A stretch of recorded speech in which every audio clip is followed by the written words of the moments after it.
হাসতে হাসতে যেন চ্যালেঞ্জ জানিয়ে যাওয়া। মাইন্ড গেম, মাঠে না। পাকিস্তান ডাউন দ্য উইকেট এসে খেললো প্রেস কনফারেন্সে। সালমান আলী আখা, যার ইংরেজি দক্ষতা ভালো, প্রেসটাও বেশ ভালো সামলান, তাকেই পাঠানো হলো কনফারেন্সে।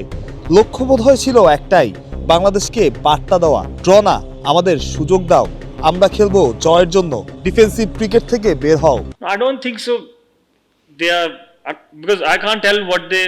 অবশ্যই আমরা জয়ের জন্য যাব।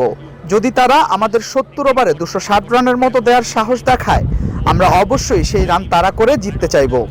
তবে আমার মনে হয় না তারা সেটা করবে। Trying to score.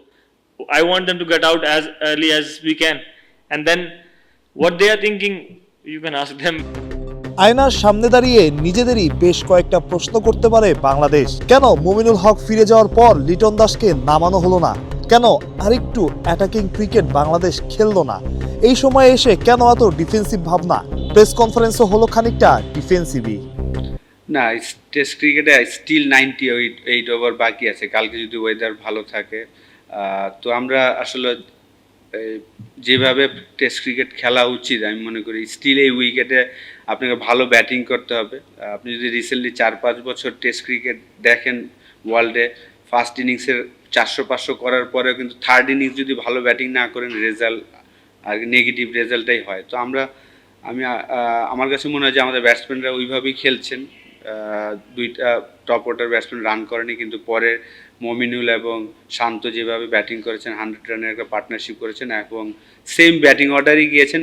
মুশফিকও কিন্তু বাজে বল পানিশ করেছেন। তো আমার মনে হয় যে প্ল্যান সিম্পল ছিল।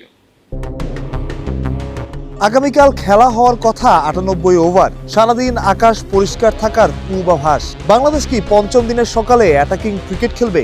179 রানে এগিয়ে বাংলাদেশ দল, হাতে 7 উইকেট। এখন একটু সাহসী না হলে আর কবে? বাংলাদেশ প্রত্যয়, বিডি টাইম।